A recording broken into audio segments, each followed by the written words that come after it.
Catacombs of Alexandria, মাটির নিচে লুকিয়ে থাকা 18 বছরের রহস্য। আলেকজান্দ্রিয়া শহরের ব্যস্ত রাস্তা থেকে হয়তো আপনি বুঝতেই পারবেন না, আপনার পায়ের ঠিক নিচে লুকিয়ে আছে প্রায় 2000 বছরের পুরনো এক পৃথিবী।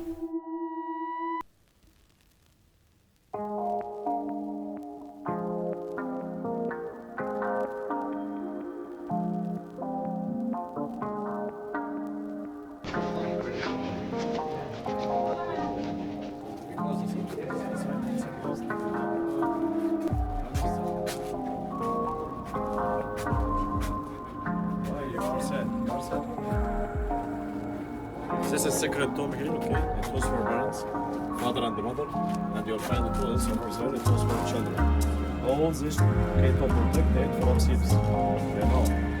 So inside here you will find the original hole. هنا one key في الإن. 1901. So you'll find this is it's never after that. Look at Look at the thing, it's different. You know the thing? The cover different. It's not there. So all goes inside. And everywhere. একটা সরু গোলাকার সিঁড়ি দিয়ে নিচে নামছেন আপনি।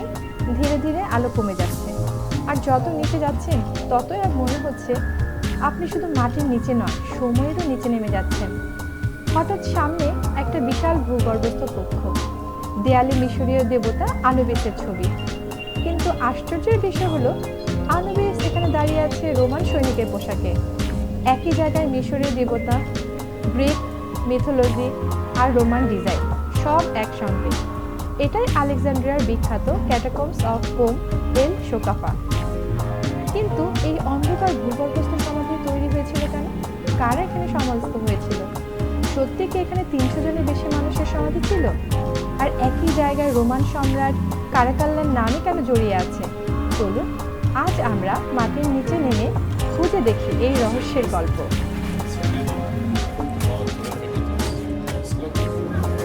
This is Sabrina Shah. There are narrow passages under the ground. So, okay, they can go down. Catacomb মানে কিন্তু শুধু ভূগর্ভস্থ ঘর নয়। সহজভাবে বললে ক্যাটাকম্ব হলো মাটির নিচে পাথর কেটে তৈরি করা একটি সমাধি কমপ্লেক্স, যেখানে মৃতদের সমাধি দেওয়ার জন্য একাধিক কক্ষ, পথ এবং সমাধির খোপ তৈরি করা হয়েছে। আলেকজান্দ্রিয়ার এই জায়গাটির নাম কোম এল শোকাফা। এর অর্থ দাঁড়ায় ভাঙা মাটির পাত্রের ডিবি। কেন এরকম নাম? প্রাচীনকালে মৃত ব্যক্তির পরিবার ও স্বজনরা এখানে এসে খাবার ও পানীয় নিয়ে শোকসভা এবং স্মরণ অনুষ্ঠান করতেন। সেই মাটির পাত্রগুলো পরে তার সঙ্গে নিয়ে যেতেন না, এখানেই ভেঙে রেখে যেতেন। সময় যেতে যেতে সেই ভাঙা পাত্রের টুকরা জমে একটা ডিবি তৈরি হয়েছিল। সেখান থেকেই নাম কোম এল শোকাফা। এই ভূগর্ভস্থ কমপ্লেক্সের মূল অংশের ইতিহাস প্রায় 2য় শতাব্দী, অর্থাৎ আজ থেকে প্রায় 1800 বছর আগের কথা। সেই সময় আলেকজান্দ্রিয়া ছিল রোমান সাম্রাজ্যের একটি অত্যন্ত গুরুত্বপূর্ণ শহর। কিন্তু আলেকজান্দ্রিয়ার বিশেষত্ব ছিল অন্য জায়গায়। এখানে শুধু রোমান মানুষ বাস করত না, শহরটিতে সংস্কৃতিতেও তখন মিশরীয় ঐতিহ্য ছিল। তার সঙ্গে ছিল গ্রিক ও হেলেনীয় প্রভাব, আর রোমান সাম্রাজ্যের রাজনৈতিক ও সাংস্কৃতিক প্রভাবও ছিল সেই সময়ের প্রবল। এই 3টি সংস্কৃতির মিশ্রণে আপনি সবচেয়ে সুন্দরভাবে দেখতে পাবেন এই ক্যাটাকম্বের ভেতরে। এমনকি সেখানে মিশরীয় দেবতা আনুবিসকে রোমান সামরিক পোশাকেও দেখা যায়। একজন মিশরীয় দেবতা, কিন্তু তার পোশাক রোমান সৈনিকের। এই অদ্ভুত মিশ্রণ আসলে প্রাচীন আলেকজান্দ্রিয়ার বহু সাংস্কৃতিক সমাজের একটি অসাধারণ ছবি। এখন প্রশ্ন হলো, কেন এত গভীরে গিয়ে এত সমাধি তৈরি করতে হলো? প্রত্নতাত্ত্বিকদের ধারণা, এই কমপ্লেক্সের শুরুটা সম্ভবত একটি ব্যক্তিগত পারিবারিক সমাধি থেকে। অর্থাৎ শুরুতে এত বড় সমাধিক্ষেত্র বানানোর কোনো পরিকল্পনা ছিল না, কিন্তু সময়ের সঙ্গে সঙ্গে জায়গাটি বড় হতে থাকে, নতুন কক্ষ তৈরি হয়, দেয়ালের জায়গা তৈরি হয় অসংখ্য সমাধি খোপ, অর্থাৎ মৃতদেহ রাখার জন্য ছোট ছোট জায়গা।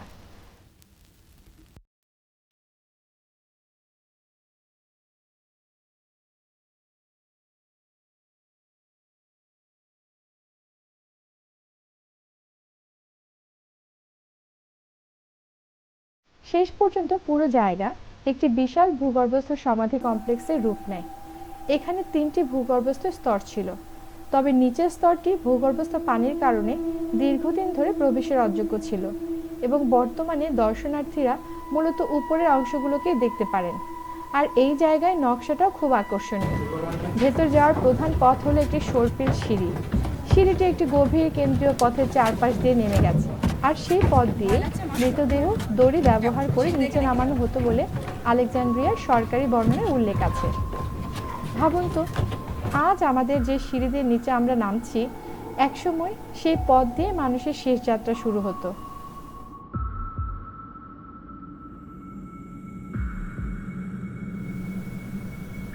ক্যাটাকম্বের ভেতরে ঢুকলে একটা বিষয় খুব সহজেই বোঝা যায়।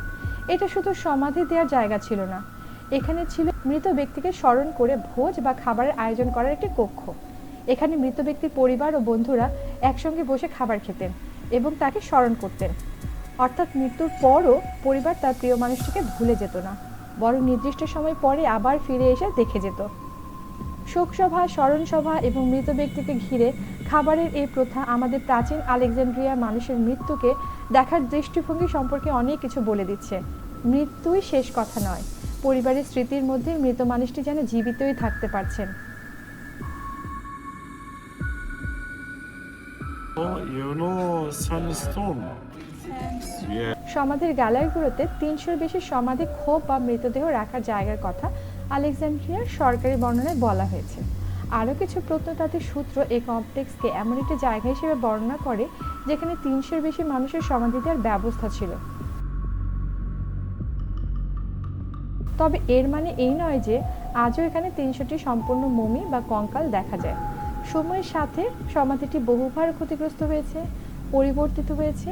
মূল সমাধি কক্ষে রয়েছে 3টি বড় পাথরের কফিন, আর চারপাশের গ্যালারিতে রয়েছে অসংখ্য সমাধির খোপ। এখানে যারা সমাধিস্থ হয়েছিলেন তারা সম্ভবত সেই সময় আলেকজান্দ্রিয়ায় সমাজের বিভিন্ন মানুষের অংশ ছিলেন, কিন্তু তাদের সবার নাম, পরিচয় সেটা ইতিহাস থেকে আমরা জানতে পারিনি। আর এই অজানা মানুষগুলোর কারণে জায়গাটা আরও রহস্যময়।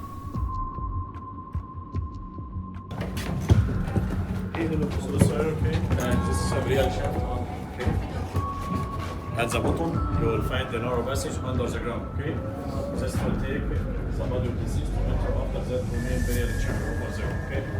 At this area here, you will find that you know light shield. Okay. Two means.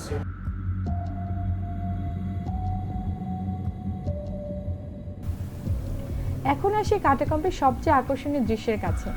আপনি যখন মূল সমাধিকক্ষের দিকে যাবেন, সেখানে মিশরীয় সমাধি সংক্রান্ত বিভিন্ন চিত্র দেখতে পাবেন।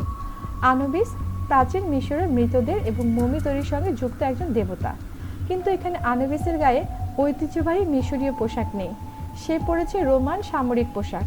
কিন্তু কেন?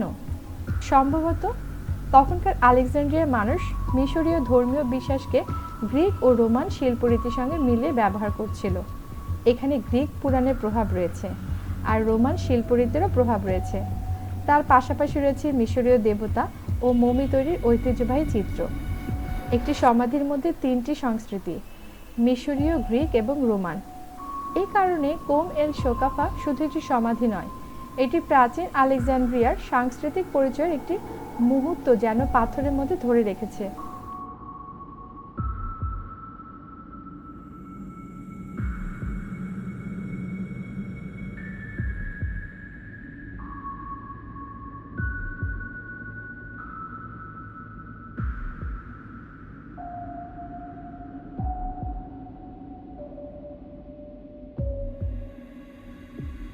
এবার আসি সবচেয়ে বিতর্কিত বিষয়ে, কারাকাল্লার হল। এই অংশটির সঙ্গে রোমান সম্রাট কারাকাল্লার নাম জড়িত আছে, কারণ 215 খ্রিস্টাব্দে কারাকাল্লা আলেকজান্দ্রিয়া এসেছিলেন এবং তার সফরের সময় একটি ভয়াবহ হত্যাকাণ্ড ঘটেছিল, এমন তথ্য ঐতিহাসিক সূত্রে পাওয়া যায়। তাই একটা গল্প প্রচলিত হয়ে যায়, এই কক্ষে পাওয়া মানবদেহের অবশেষ নাকি কারাকাল্লার হত্যাকাণ্ডের শিকার মানুষদের। কারণ প্রত্নতাত্ত্বিকদের প্রমাণ এই দাবিটা নিশ্চিত করে না, বরং এই কক্ষে মানুষের দেহাবশেষের পাশাপাশি অনেক ঘোড়ার হাড়ও পাওয়া গিয়েছিল। তাহলে এই ঘোড়াগুলো এখানে কেন? এটারও নিশ্চিত কোনো উত্তর এখানে পাওয়া যায়নি। একটি ব্যাখ্যা হলো এই অংশটি নেমেসিস নামের প্রতিযোগিতা বা খেলাধুলার সঙ্গে যুক্ত দেবীর উপাসনার সঙ্গে সম্পর্কিত হতে পারে এবং দৌড়ের ঘোড়ার সঙ্গে এর কোনো সম্পর্ক থাকতে পারে, কিন্তু এটা নিশ্চিত কোনো তথ্য নয়। অর্থাৎ কারাকাল্লার হল আজও একটি প্রত্নতাত্ত্বিক রহস্য।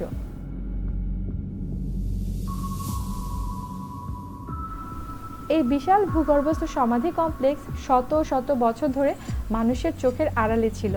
খনন কাজ শুরু হয়েছিল 1892 সালে, কিন্তু ক্যাটাকম্বের মূল আবিষ্কার হয় 1900 সালে। আর সবচেয়ে বিখ্যাত আবিষ্কারের গল্প সেটি কি? এটি একটি গাধার গল্প। একটি গাধার গাড়ির সাথে ঘটে যাওয়া একটি দুর্ঘটনা। একটি গাধা মাটির একটি গর্তের মধ্যে পড়ে যায়। সেই গর্তে মানুষকে নিয়ে যায় মাটির নিচে লুকিয়ে থাকা এই প্রাচীন জগতের কাছে। আলেকজান্দ্রিয়ার সরকারি পর্যটন তথ্যেও 1900 সালের এই আকস্মিক আবিষ্কারের ঘটনা উল্লেখ রয়েছে। প্রায় 18 বছর ধরে মাটির নিচে লুকিয়ে থাকে একটি সমাধিক্ষেত্র, আর তার প্রবেশ পথ আবার মানুষের সামনে আসে একটি দুর্ঘটনার মাধ্যমে। আজ আমরা যখন কোম এল শোকাফার ভেতরে দাঁড়াই, তখন শুধু এটি একটি প্রাচীন সমাধি হিসেবে দেখি না, আমরা এটিকে দেখি একটি শহরের গল্প, একটি সময়ের গল্প, যেখানে মিশরীয় দেবতার সঙ্গে রোমান সৈনিক পাশাপাশি দাঁড়িয়ে আছে, যেখানে গ্রিক পুরাণ আর মিশরীয় সমাধি সংক্রান্ত ঐতিহ্য একই দেয়ালে জায়গা পেয়েছে, যেখানে মানুষ শুধু মৃতদের সমাধি দেয়নি, তাদের স্মরণ করেছে, তাদের জন্য খাবারের আয়োজন করেছে, আবার ফিরে এসেছে। আর সবচেয়ে আকর্ষণীয় বিষয়, আমরা এখনও সব প্রশ্নের উত্তর জানি না। এই 300-এর বেশি সমাধির মানুষগুলো আসলে কারা ছিলেন? কেন একটি ব্যক্তিগত পারিবারিক সমাধি এত বড় কমপ্লেক্স হয়ে উঠল? কারাকাল্লার হলের মানুষ আর ঘোড়ার দেহাবশেষ আসলে কী গল্প ছিল? হয়তো ভবিষ্যতে প্রত্নতত্ত্ব আমাদের আরও অনেক কিছু উত্তর দিয়ে দিবে, কিন্তু আপাতত আলেকজান্দ্রিয়ার মাটির নিচে এই অন্ধকার পৃথিবী আমাদের একটা কথাই মনে করিয়ে দেয়, ইতিহাসের সবচেয়ে বড় রহস্যগুলো অনেক সময় আমাদের চোখের সামনে নয়, আমাদের পায়ের নিচেই লুকিয়ে থাকে। এটাই ছিল catacombs of Kom El Shoqafa, Alexandria মাটির নিচে লুকিয়ে থাকা প্রায় 2000 বছর আগে এক অসাধারণ গল্প।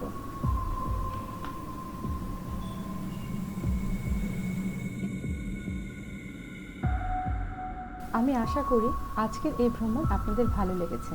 ভিডিওটি ভালো লাগলে লাইক, কমেন্ট, শেয়ার করতে ভুলবেন না। আর এমন আরও অনেক ভ্রমণ গল্প দেখতে ট্রাভেল উইথ মিনা চ্যানেলটি সাবস্ক্রাইব করুন। আবার দেখা হবে নতুন কোনো গন্তব্যে। বাই।